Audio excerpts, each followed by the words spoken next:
दोस्तों इस वीडियो में हम समझते हैं कि प्राइस एक्शन बेस पर मल्टीपल कंफर्मेशन लेकर हम कैसे बाइंग और सेलिंग के डिसीजन ले सकते हैं और वहां पर प्राइस एक्शन ट्रेडिंग कर सकते हैं। दोस्तों यहां पर मैंने आईटीसी के फ्यूचर का चार्ट लगाया हुआ है। यहां पर हम कुछ चीज़ें समझते हैं जो कि ट्रेडिंग करते वक्त, चाहे आप इंट्राडे कर रहे हो, स्विंग कर रहे हो, कुछ भी हो, ये सारी चीज़ों को चेक करना और जानना और समझना बहुत ही ज़रूरी है हमें एक सही ट्रेड लेने के लिए। अदरवाइज़ अगर सारी चीज़ों पर हमने ध्यान नहीं दिया तो हो सकता है हमारा ट्रेड गलत जा सकता है। पर जब प्राइस एक्शन बेस पर हमारे पास मल्टीपल कंफर्मेशन होगी तो बहुत ही कम चांस होगा कि वो ट्रेड हमारे अगेंस्ट चला जाएगा। दोस्तों यहाँ पर आप देख सकते हैं कि स्टॉक में हायर हाई हायर लो का स्ट्रक्चर बन रहा था।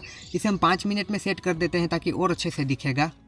दोस्तों अब यहाँ पर देखिए कि यहाँ से ये हायर हाई हायर लो बनाते हुए ऊपर की तरफ जा रहा था, पर यहाँ से इसने हायर हाई बनाने के बदले लोअर लो बनाना शुरू कर दिया। यहाँ से ये नीचे की ओर बनाने लगा और यहाँ पर इसका ये स्ट्रक्चर टूट गया। अब आप इसे 15 मिनट के चार्ट में समझिए ताकि और अच्छे से अब दिखेगा। दोस्तों हायर हाई हायर लो का स्ट्रक्चर तो देख लिया कि 5 मिनट में वो बन रहा था। अब यहाँ पर इसने एक यहाँ पर जो अपना हाई बनाया, अगली बार इसे यहाँ से निकल जाना चाहिए था, पर ये यहाँ से नहीं निकल पाया।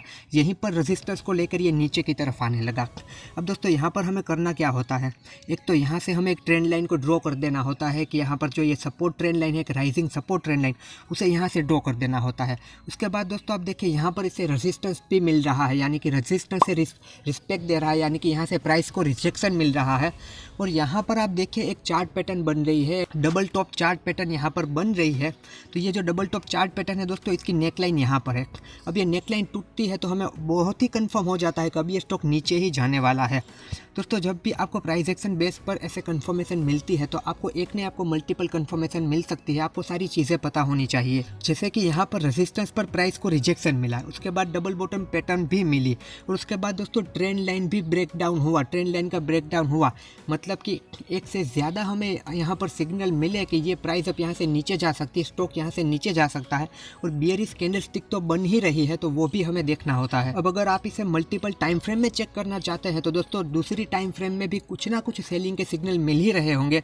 जैसे कि हम 5 मिनट के टाइम फ्रेम में अगर यहाँ पर देखें तो आप यहाँ पर देखिए, यहाँ पर भी एक डबल टॉप पैटर्न तो यहाँ पर बनी ही थी। उसके अलावा आप देखिए यहाँ पर inverted cup and handle pattern बनी है, जो कि एक बियरिश पैटर्न है, continuation bearish pattern. Inverted cup and handle pattern बनी और नीचे आ रहा है। उसके अलावा हायर हाई हायर लो का स्ट्रक्चर ब्रेक हुआ और नीचे लोअर लो लोअर हाई का स्ट्रक्चर शुरू हो गया है। तो दोस्तों इस तरह आप प्राइस का जब रिजेक्शन होता है, जब किसी भी पैटर्न का ब्रेकआउट या ब्रेक डाउन होता है, जब ट्रेंड लाइन ब्रेक होती है, तो उस वहाँ पर आप प्रॉपर कंफर्मेशन के साथ और प्रॉपर रिस्क मैनेजमेंट को फॉलो करके ट्रेड ले सकते हैं।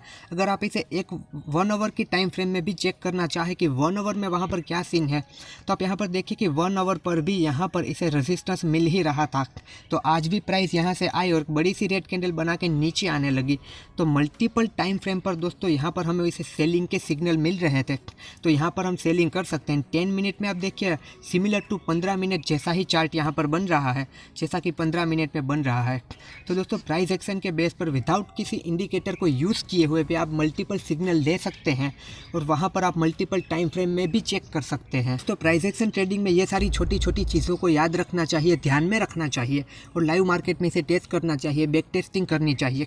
और यहाँ पर तो ये हायर हाई हायर लो का जो स्ट्रक्चर है दोस्तों, लोअर लो लोअर हाई का स्ट्रक्चर है। आप कभी भी कहीं भी ट्रेड ले तो आपको हायर हाई हायर लो और लोअर लो लोअर हाई का स्ट्रक्चर को ज़रूर चेक कर लेना है और उस स्ट्रक्चर के टूटने के बाद ही आपको वहाँ पर ट्रेड लेना है। इस तरह ट्रेड लेने से बहुत ही कम चांस हो जाएगा कि आपका ट्रेड फिर गलत जा सकता है। तो प्राइस एक्शन बेस्ड ट्रेड करने के लिए आपको ऐसी सारी चीज़ों को चेक करते रहना चाहिए, प्रैक्टिस करते रहना चाहिए और मल्टीपल कंफर्मेशन लेते रहना चाहिए। अब अगर कोई इंडिकेटर यूज़ नहीं भी करोगे तो प्राइस एक्शन पर भी आपको मल्टीपल कंफर्मेशन मिल सकती है।